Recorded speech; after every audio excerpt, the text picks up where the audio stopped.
If this graph has ever confused you, I need you to read this book. I'm about halfway through part 2 of Wild Faith, which is a book that talks about how evangelicalism and right-wing conservative politics got intertwined. And I just finished a book called a chapter, called Gentle Smiling Mother. And I think it really adds a lot of context as to why that graph exists and why evangelical women, despite it being in literally their worst interest, overwhelmingly voted for Trump. Now, I grew up conservative Christian. I got married when I was 19. I was so very in the evangelical world that, I went to Liberty University and I knew Jerry Falwell Jr. personally.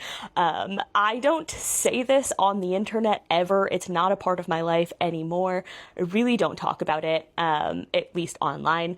But I wanted to mention it in this video because I feel like when I tell you that this description of what it is like to be a conservative evangelical woman is accurate, you can understand that that is not coming from an academic place, that is coming from a lived experience. I've tried to record this 4 times and I keep ending up on a rant, but all I want to say is that I'm very lucky that my husband and I both left the faith well before Donald Trump got involved in politics.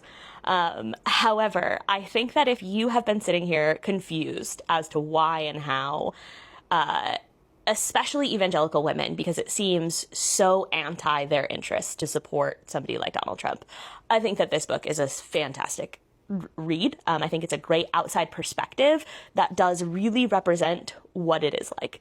And I wanted to give a little tiny piece of my story, because I think that it's important that you understand that that is not exaggerated. That is not the little umbrella graphic that she describes in that chapter was literally a part of my psychology class at Liberty.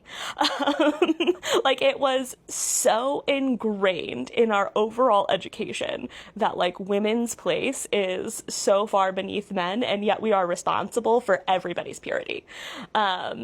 And I think that right now it's important that we explore how and why we got here in every facet, in every way. And I think that book does an excellent job. So I would love to know in a comment if you guys have read it. If you have also left the church, if you want to hear more about how and why I left the church, I'm happy to share that story. Just let me know in a comment.